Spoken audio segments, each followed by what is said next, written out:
Well, I figured it was coming sooner or later. I was like, man, it's getting kind of tight in here. Yeah, you think? I was just seeing if you were going to turn out or what you were going to do. Yeah. You'd actually be fine. All right, this is my pops, Jerry Allred. Lives in Cedar City. So, Dad, tell us a little bit about where you grew up. I grew up in Columbia Falls, way back. I'm 61 years old, so I'm old. Anyway, all we did was skiing and not even snowboarding back then. That's right. So, snowmobiling? I didn't do too much. We didn't have enough money to go snowmobiling. We never owned a snowmobile when I was a kid. Wasn't until you were older? When we were kids? Yeah, when I was gone. Oh, I didn't realize that. Get a snowmobile. Oh, yeah, my grandpa used to take us, and that was actually what spurred me getting a snowmobile first, and now snowbiking. So let's see. So you came here 2 years ago, and we brought up the old big Arctic Cat, right? And you got to ride it around for a bit. What'd you think then? Yeah, snowmobiles, no, not at all. Snowbike, yes. If you're in shape. You need to be in shape. You got to be in shape for the snowmobile, too. You just sit if you get stuck. Yeah, if you get stuck. Stay on the packed roads, man.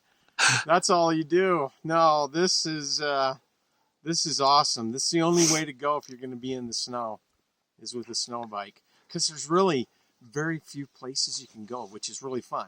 But you also need to know what you're doing. And you need to be in shape. I already said that. I am not in shape. You're coming back up in a month, and that's right. This is the precursor to our trip at the end of February. My dad and my brother are coming up, and we're gonna go. I'm taking them snowbiking for 3 days, so I told them they better get in shape. I have to be in shape because I'm old. They're fine. They're young. They can do it. Anyway. So what would you say then? What was the first experience then? As soon as we started bombing off the trail, what did you think? How did it feel? It's kind of like snowboarding. You just floating. It's like floating on air, which is really cool.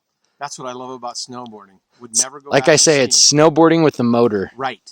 Exactly. Has that same feeling. The only difference is you can get into a lot of trouble really fast, man. I don't know if he's going to post it, but man, I had this thing on its end. It was vertical. It was fun. Yeah, that happens. So what would you say then, for newbies, what are some tips that, as you and I have talked about it today, what some things that you would recommend? With somebody who knows what they're doing. You just don't want to do this by yourself, ever. You would get into trouble so fast.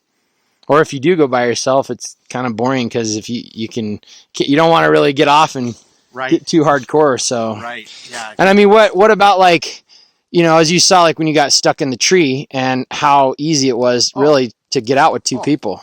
Yeah. I mean, I've pulled snowmobiles out and it takes a whole crew and a lot of shoveling. With this thing, one person on the front ski and somebody who knows what they're doing with the throttle, you just throttle out.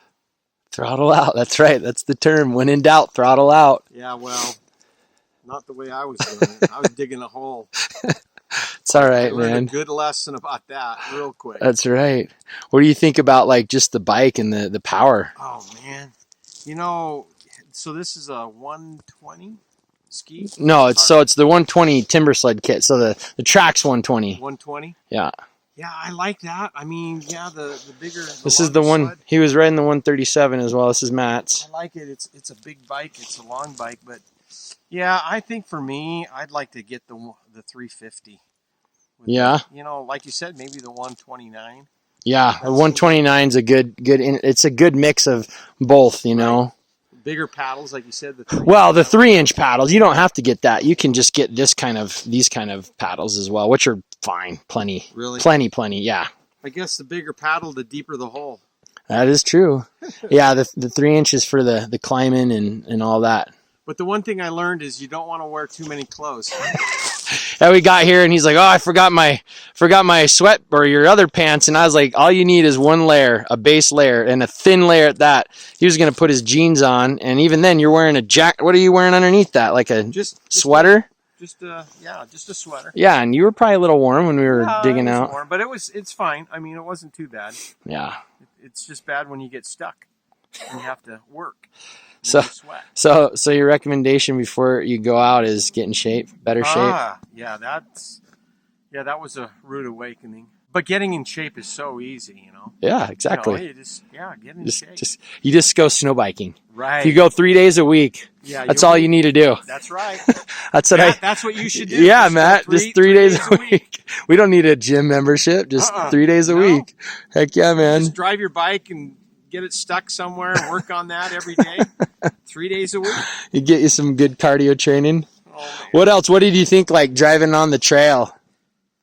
You mean the packed road? Yeah, what did you think? Like, I don't like it. Yeah, it sucks, huh? Yeah, because it just throws you all over the place. Yeah, driving. Like as a newbie, it's tough at first. Once you get it figured out, it's not that bad. It's kind of like snowboarding, you know, hillside and toe side. It just, you feel like you're going to fall. You kind of almost on the edge all the time. Yeah. Yep. And so it's an odd feeling at first, just like snowboarding. You know, you got a wide enough track, but you just got to trust it and just kind of let it go. And that's the key, I think, that's what I tell everybody is once you learn to trust your ski and your track and your bike, it becomes a whole different experience because you know exactly what it's going to do, how it's going to perform, what's going to happen in every situation. Turning corners, that's tough. It's just tough. So when we're going back, I'm going to show them a little bit more, but in the corners, you really you don't turn, you just lean that bike over and just power through it. But it's hard when you're in the trees, you know, that it's a little bit different. It is. It takes having, you know, takes some getting used to. Turn around. And, those tight turns were tough, huh? Yeah. You keep going straight and you're going, oh geez, I got to turn around. So like if you looked at where we are right now, like would you think about like, oh, I can just go right up that? Yeah. Yeah. Now. Oh yeah. No. Yeah, you just go right up that thing. Until I hit a tree. Till you hit a tree. Well, any other words of wisdoms for the old timers? Old timers? Yeah. Oh, you old timers? Go out with somebody that has a snow bike and do it. Absolutely. Let them dig you out. I can remember when I first snowboarded. Yeah, we did that together. You quit after half a day. I did. I just quit. Gave up. I'm done. Give me the skis. Yeah. But this, it's a little bit different, but it's fun. Yeah. It really is. It's the only way to go. Heck yeah, man. Got to bite the bullet. We're going to go shred it up here in a month. So, yeah, Matt's got the 501 137, super cool bike. Been riding it. I mean, it climbs anything. I've got the 2016 kit, the 120, and honestly, I really do like it. I've had a lot of fun on it. I'm not going to get rid of it. I'm just going to take this off, put a different kit on it next year, and I'm going to take this and put this either on a 254 stroke or a 354 stroke. And then I'll have my friend / family bike for everybody else. But I do like electric start, so electric start's nice. No, it's easy. It's easy to start. So, all right, guys. Well, SnowBike Nation, thanks. PR2, Jeff at PR2. Got this thing dialed in with a PR2 and a throttle body. I'm actually need to do a review on that. And thanks to my wife, she told me to ride naked because it adds color to my cheeks. Thanks to Tobe, obviously, for hooking it up with the suit. And just thanks everybody for your support. And we'll get out there and ride.